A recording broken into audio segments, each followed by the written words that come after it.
उस हवेली के अंदर घुसना मेरी जिंदगी की सबसे बड़ी गलती थी। ये बात मैं आज भी किसी को बताते हुए हिचकिचाता हूँ, क्योंकि जो मेरे साथ हुआ वो आज तक मेरे दिमाग से निकलता नहीं। मैं राजस्थान के एक छोटे से गांव के पास में रहता हूँ। हमारा गांव कच्चे रास्तों, नीम के पेड़ों और मिट्टी के घरों से भरा हुआ है।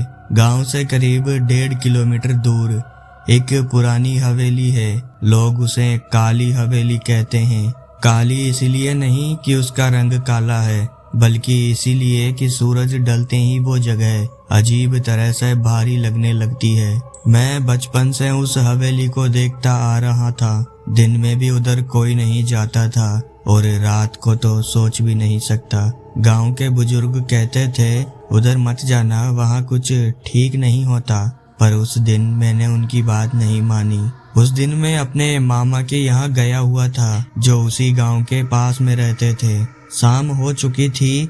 मामा ने मुझे अकेले जाने से मना किया या कहा कि सुबह चले जाना, लेकिन मुझे घर पर एक जरूरी काम होने के कारण रात को ही निकलना पड़ा।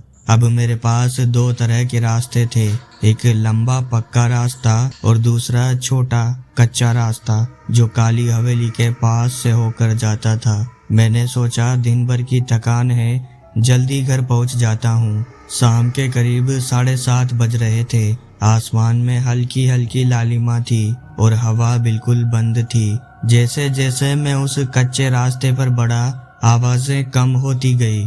ना कोई इंसान, ना कोई बैलगाड़ी, बस मेरे चप्पलों की आवाज और दूर कहीं कुत्तों के भौंकने की आवाज। फिर काली हवेली सामने आ गई। वो हवेली बहुत बड़ी नहीं थी, पर बहुत पुरानी थी। ऊंची दीवारें, काले पड़े हुए दरवाजे और टूटी हुई खिड़कियां। अंदर झांकने पर कुछ दिखता नहीं था, बस एक अजीब सा अंधेरा था। उस वक्त मुझे हल्की सी घबराहट हुई, लेकिन मैंने खुद को समझाया पुरानी इमारत है और कुछ नहीं। जैसे ही मैं हवेली के सामने से गुजर रहा था, अचानक मेरे कानों में एक अजीब सी आवाज पड़ी, खड़ खड़। मैं रुक गया, दिल की धड़कन तेज हो गई। मैंने पीछे देखा लेकिन कोई नहीं था। फिर आगे देखा तो रास्ता खाली।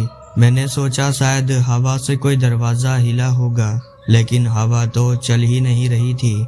मैंने कदम आगे बढ़ाए, तभी हवेली के अंदर से किसी के चलने की आवाज आई, धीमी, जैसे कोई नंगे पांव चल रहा हो। मेरे हाथ पैर ठंडे पड़ गए। मैंने पहली बार उस हवेली को ठीक से देखा। उसकी दीवारों पर काई जमी थी और नीचे सूखे पत्तों का ढेर था। तभी मुझे लगा कोई मुझे देख रहा है। मैंने नजरें ऊपर उठाई। एक खिड़की से 2 आंखें झांक रही थी। साफ साफ दिख नहीं रही थी, बस 2 काले गहरे गड्ढे थे।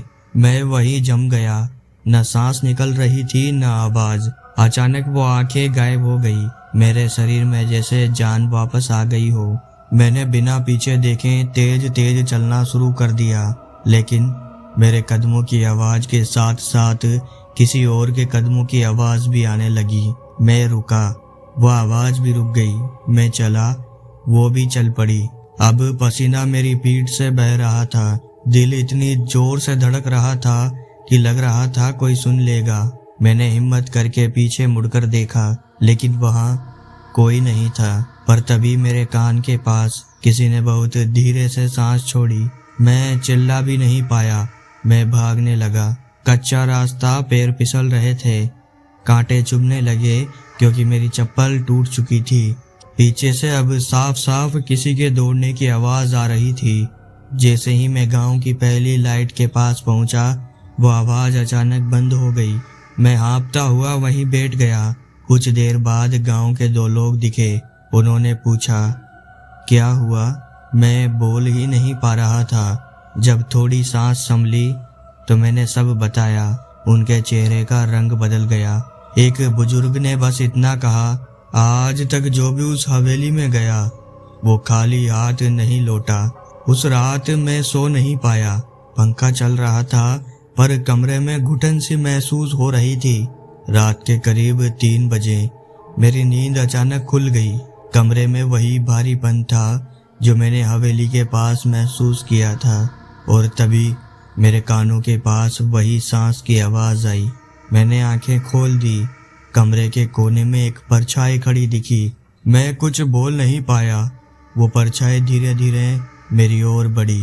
आज भी मैं उस हवेली के पास से नहीं गुजरता और कई बार रात में मुझे लगता है वो मेरे पास ही लौट आई है। तो दोस्तों, आज की कहानी यहीं पर ख़त्म होती है। कैसा लगा आपको आज का ये एपिसोड, कमेंट करके ज़रूर बताना। अच्छा लगा हो तो लाइक कर देना, और ऐसी ही कहानियाँ सुनते रहना चाहते हो तो अंधेरा हॉरर स्टोरी को सब्सक्राइब कर देना। मिलते हैं अगले एपिसोड में। जब तक के लिए धन्यवाद।